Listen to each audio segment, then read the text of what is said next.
J'avais 17 ans quand j'ai réalisé que toute ma vie était fausse. Un samedi, au supermarché, j'ai aperçu mon père, avec une femme que je ne connaissais pas, et 2 enfants qui lui prenaient la main. Pendant 12 ans, il a vécu une vie secrète. 2 familles, 2 maisons, à seulement 30 kilomètres l'une de l'autre. Dans cette vidéo, je vais te raconter comment j'ai tout découvert, comment cela a détruit ma famille, et ce que j'ai appris sur les mensonges. Reste jusqu'à la fin. Cette histoire va te marquer. Ma mère a refait sa vie, difficilement. Elle ne parle jamais de cette période. C'est un trou noir dans son existence et Lise aussi a tourné la page. Elle s'est remariée. Un type bien, cette fois. Un homme présent. Honnête, Lucas et Chloé m'appellent toujours. On se voit parfois. On construit quelque chose. Malgré tout, mon père, il vit seul maintenant. Dans un petit appartement. Personne ne lui parle plus. Ni nous, ni Lise. Il a essayé de revenir plusieurs fois. Des messages, des lettres, des excuses que j'ai lu la première lettre. Juste une fois. Il y écrivait « J'espère qu'un jour tu comprendras que j'ai agi par amour ce mot n'a plus aucun sens venant de lui. Cette histoire m'a appris quelque chose de terrible. On ne connaît jamais vraiment les gens, même ceux qui partagent notre toit, notre nom, notre sang. Mon père a mené une double vie pendant 12 ans, sous nos yeux, sans faille, sans erreur majeure. Si je ne l'avais pas vu ce jour-là au supermarché. Combien de temps cela aurait-il duré? 5 ans de plus? 10 ans, toute sa vie? Combien de personnes autour de nous vivent comme ça? Combien de secrets énormes se cachent derrière des façades ordinaires? Cette pensée me terrifie encore. J'ai compris des choses. Avec le temps d'abord, le mensonge n'est pas juste une phrase fausse, c'est une architecture, une construction minutieuse qui finit par devenir une seconde réalité. Mon père ne mentait pas. Seulement, il vivait dans le mensonge. C'était devenu sa normalité. Ensuite, l'égoïsme peut prendre des formes sophistiquées. Mon père se croyait généreux. Il donnait à 2 familles. En réalité, il nous volait notre droit à la vérité, à la dignité. Enfin, les victimes collatérales sont partout. Ma mère, Élise, nous, les enfants, mais aussi les amis, les proches. Tous ceux qui ont cru en lui et se sont retrouvés complices malgré eux de ces mensonges. Un mensonge de cette ampleur ne détruit pas juste une personne. Il contamine tout un écosystème. Aujourd'hui, j'ai 22 ans. Je suis en couple. Une fille merveilleuse qui me supporte malgré mes démons, mais je ne suis pas guéri. Je vérifie son téléphone parfois, pas par méchanceté, par terreur, par ce traumatisme ancré qui me souffle. Et si elle aussi avait une double vie? Elle le sait, elle comprend. Mais ça nous épuise tous les deux. Je fais une thérapie depuis 3 ans. Ça aide. Lentement, mon thérapeute m'a dit un truc qui m'a marqué. Mon père t'a volé ta capacité à faire confiance. C'est un des pires crimes qu'un parent puisse commettre. Avait raison. Faire confiance, pour moi, c'est comme marcher sur une corde au-dessus du vide. Chaque pas est une victoire. Chaque jour sans panique est un miracle. Si vous vivez quelque chose de similaire, sachez ceci, ce n'est pas votre faute. Jamais vous n'êtes pas responsable des choix égoïstes d'un parent, de son incapacité à être honnête, à être présent, à être humain. Vous avez le droit d'être en colère, d'être brisé, de prendre le temps qu'il faut pour guérir. Ne laissez personne minimiser votre douleur. Des phrases comme c'est du passé où il faut pardonner sont des violences supplémentaires. Vous pardonnerez si vous le voulez, quand vous le voudrez, ou jamais. Esther, que votre douleur est légitime, votre colère est saine, votre processus de guérison vous appartient. On me demande souvent, tu lui as pardonné? La réponse est compliquée. Je ne lui ai pas pardonné ce qu'il a fait. Jamais. Ce serait trahir la douleur de ma mère, d'Élise, de nous tous, mais j'ai pardonné. À l'idée que je me faisais de lui, j'ai fait le deuil du père que je croyais avoir. Ce père aimant, présent, honnête, qui n'a jamais existé. J'ai accepté que l'homme réel soit médiocre, faible, égoïste. En acceptant ça, j'ai libéré de l'espace en moi, pour autre chose, pour de vraies relations, pour de vrais gens. Le pardon, ce n'est pas dire c'était ok ce que tu as fait, c'est dire je ne laisserai plus ce que tu as fait contrôler ma vie. Mon père avait une deuxième famille à 30 km de chez nous pendant 12 ans. Il a mené une double vie parfaite. 2 femmes, 3 enfants, 2 maisons, 2 existences parallèles. Tout s'est effondré un samedi matin dans un supermarché. Aujourd'hui, 5 ans plus tard, nous reconstruisons, lentement, douloureusement. Mais nous reconstruisons. Ma mère sourit à nouveau. Élise a trouvé le bonheur. Lucas et Chloé grandissent entourés de vérité et moi, j'apprends à faire confiance. Un jour à la fois. Mon père, lui, vit avec ses choix, seul, avec ses regrets, ou son absence de regrets. Je ne sais plus. Je ne veux plus savoir. Cette histoire m'a brisé. Mais elle m'a aussi appris quelque chose d'essentiel. La vérité, aussi douloureuse soit-elle, est toujours préférable au mensonge. Toujours. Et si cette histoire vous a touché, partagez-la. Quelqu'un, quelque part, vit peut-être la même chose, et a besoin de savoir qu'il n'est pas seul. Prenez soin de vous, et des gens que vous aimez en vérité, pas dans le mensonge. Ils me posaient des questions sur notre père. Je ne savais jamais quoi répondre. Comment leur dire que l'homme qu'ils pleuraient était un menteur? Comment briser encore plus leur innocence? Alors je leur parlais des bons moments, des rares fois où ils semblaient vraiment présents. Je leur construisais une version acceptable du monstre un an après tout ça. Ma mère a trouvé un vieux disque dur dans le garage. Curieuse, elle a branché des milliers de photos, des vidéos, des documents. Mon père avait tout archivé. Sa double vie. Méthodiquement. Comme un trophée, il y avait des photos de nous. Puis deux, parfois prises le même jour, le même costume, le même sourire dans une vidéo, il fêtait Noël avec nous. Dans une autre, prise 48 heures plus tard, il déballe des cadeaux avec l'autre famille. Les mêmes expressions de joie, les mêmes je vous aime duplicata parfait main, mère a vomi. Littéralement, l'horreur était trop. Grand, mais le pire restait à venir dans les documents. Nous avons trouvé un journal. Mon père écrivait. Depuis des années, il y détaillait sa stratégie. Comment mentir efficacement. Comment gérer de calendrier. Comment ne jamais se faire prendre. Il était fier. Il se comparait à un équilibriste. Un artiste de la double vie. À aucun moment il ne parlait de culpabilité, de remords, d'amour véritable, juste de logistique, de planning, d'organisation. Nous étions des projets, des engagements à honorer, pas des êtres humains qui les mettaient. Puis, à la fin du journal, une phrase mâchée, parfois. Je me demande si je pourrais gérer une troisième famille. Le défi serait intéressant. Avait envisagé d'aller plus loin. 5 ans passés. J'ai donné un ultimatum à mon père, soit il disait la vérité à ma mère dans les 24 heures, soit je le ferais moi-même. Il a choisi le silence. Alors j'ai par les mains. Mère s'était effondrée. Littéralement. Elle est tombée à genoux dans la cuisine. J'entends encore le bruit de ses sanglots. Ce son ment encore aujourd'hui. 23 ans de mariage, 23 ans de mensonges quotidiens. Elle lui a posé une seule question. Pourquoi tu ne m'as jamais quitté? Sa réponse m'a glacé le sang parce que j'avais besoin des deux. Si nous étions des objets, des options, des vies interchangeables, le divorce a été brutal. Mais ce qui a suivi était pire. J'ai voulu rencontrer l'autre famille, savoir qui ils étaient. Ces gens qui partageaient mon père sans le savoir. La femme a accepté de me voir. Elle s'appelait Elise, a été professeure, douce, brisée. Elle aussi, elle pensait que mon père était commercial, qu'il voyageait pour le travail. Elle ne savait rien de nous, absolument rien. Leurs enfants avaient 10 et 8 ans, un garçon et une fille.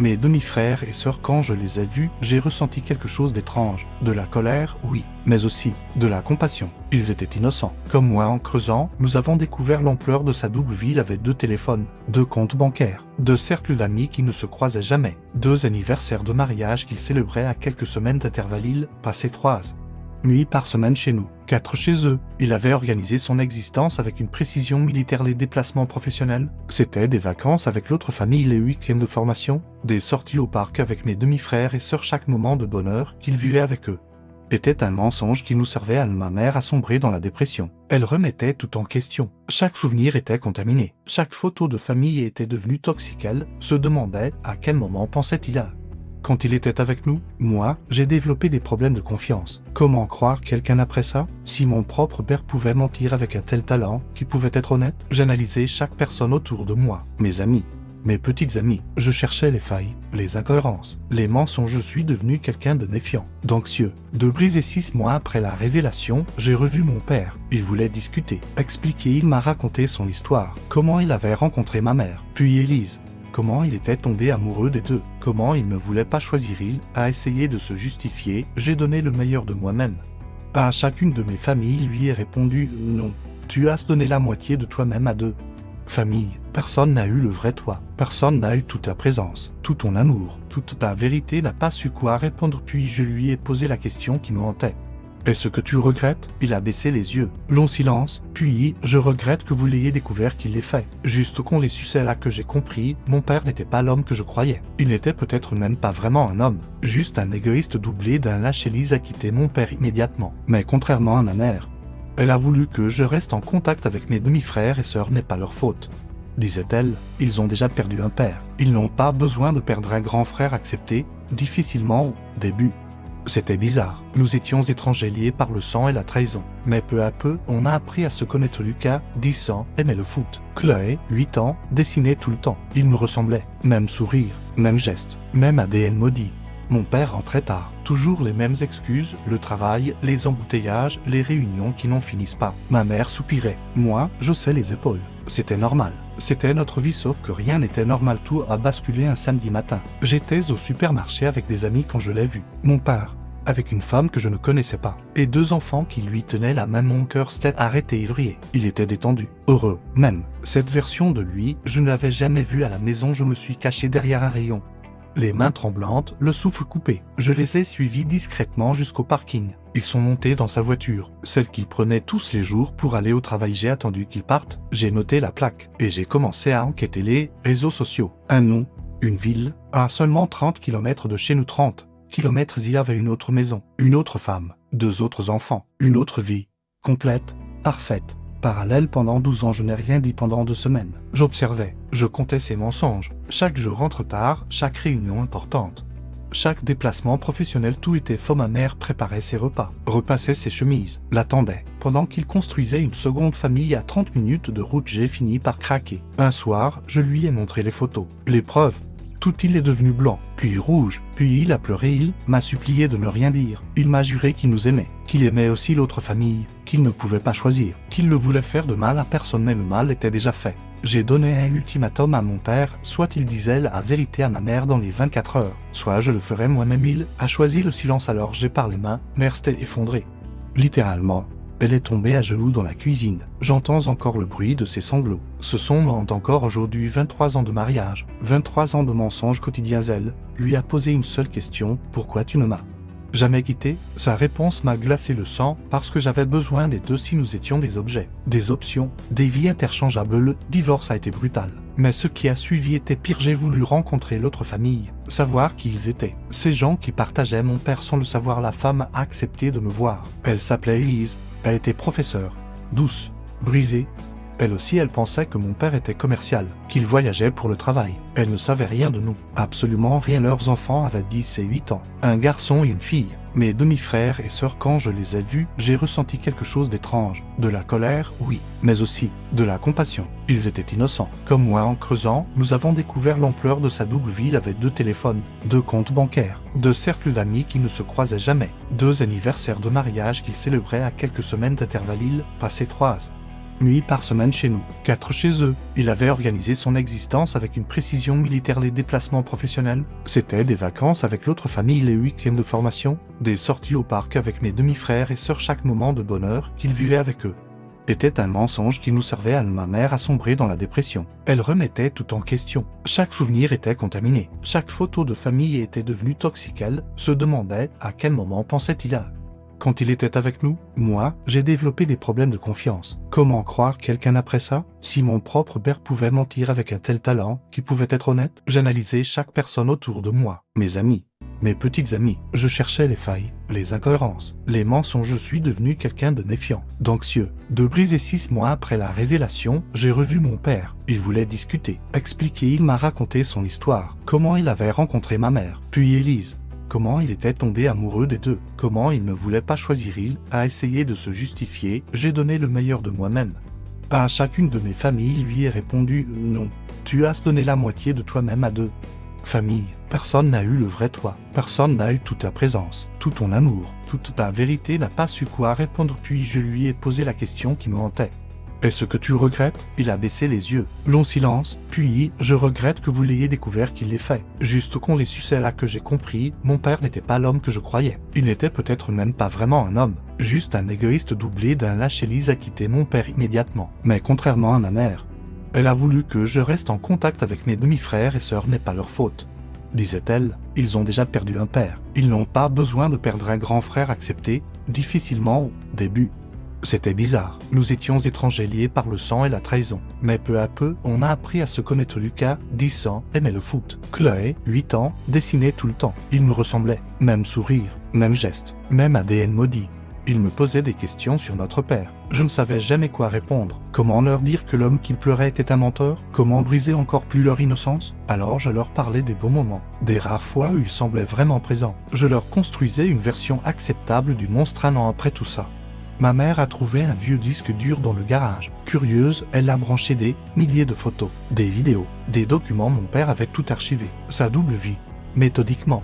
Comme un trophée, il y avait des photos de nous, puis deux, parfois prises le même jour, le même costume, le même sourire dans une vidéo, il fêtait Noël avec nous. Dans une autre, prise 48 heures plus tard, il déballe des cadeaux avec l'autre famille.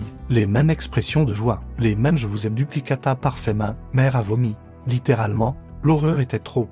Grand, mais le pire restait à venir dans les documents. Nous avons trouvé un journal. Mon père écrivait. Depuis des années, il y détaillait sa stratégie. Comment mentir efficacement. Comment gérer de calendrier. Comment ne jamais se faire prendre. Il était fier, il se comparait à un équilibriste. À un artiste de la double vie. À aucun moment il ne parlait de culpabilité, de remords, d'amour véritable, juste de logistique, de planning, d'organisation. Nous étions des projets, des engagements à honorer, pas des êtres humains qui les mettaient. Puis, à la fin du journal, une phrase m'a haché, parfois.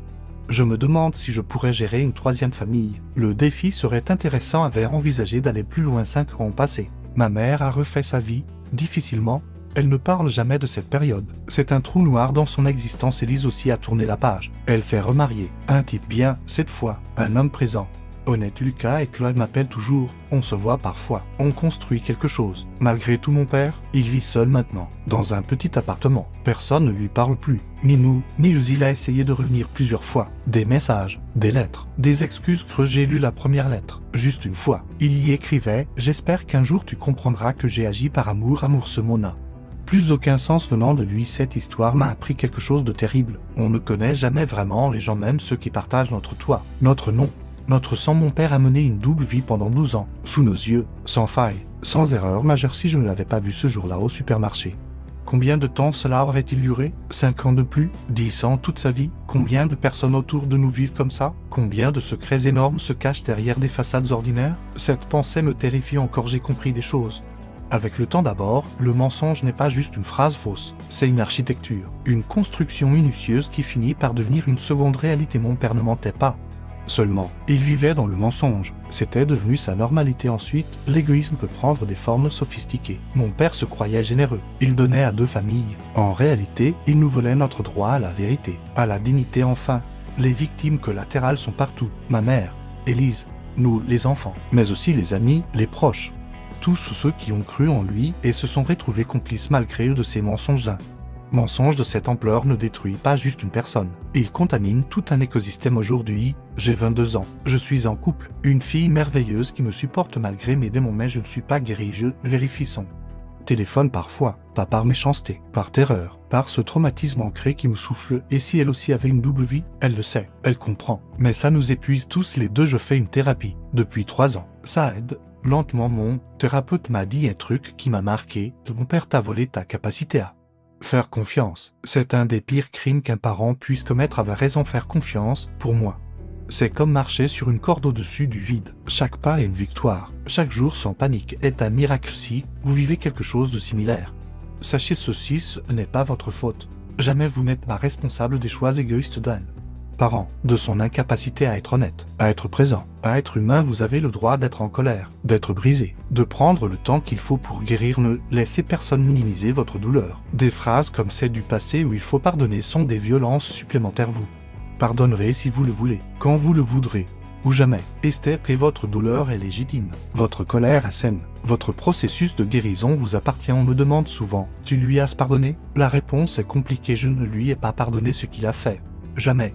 Ce serait trahir la douleur de ma mère, d'Élise, de nous tous, mais j'ai pardonné. À l'idée que je me faisais de lui, j'ai fait le deuil du père que je croyais avoir. Ce père aimant, présent, honnête, qui n'a jamais existé. J'ai accepté que l'homme réel soit médiocre, faible, égoïste. En acceptant ça, j'ai libéré de l'espace en moi, pour autre chose, pour de vraies relations, pour de vrais gens. Le pardon, ce n'est pas dire c'était ok ce que tu as fait, c'est dire je ne laisserai plus ce que tu as fait contrôler ma vie. Mon père avait une deuxième famille à 30 km de chez nous pendant 12 ans. Il a mené une double vie parfaite. 2 femmes, 3 enfants, 2 maisons, 2 existences parallèles. Tout s'est effondré un samedi matin dans un supermarché. Aujourd'hui, 5 ans plus tard, nous reconstruisons, lentement, douloureusement. Mais nous reconstruisons. Ma mère sourit à nouveau. Élise a trouvé le bonheur. Lucas et Chloé grandissent entourés de vérité. Et moi, j'apprends à faire confiance. Un jour à la fois. Mon père, lui, vit avec ses choix, seul, avec ses regrets, ou son absence de regrets. Je ne sais plus. Je ne veux plus savoir. Cette histoire m'a brisé. Mais elle m'a aussi appris quelque chose d'essentiel. La vérité, aussi douloureuse soit-elle, est toujours préférable au mensonge. Toujours. Et si cette histoire vous a touché, partagez-la. Quelqu'un, quelque part, vit peut-être la même chose et a besoin de savoir qu'il n'est pas seul. Prenez soin de vous et des gens que vous aimez en vérité, pas dans le mensonge.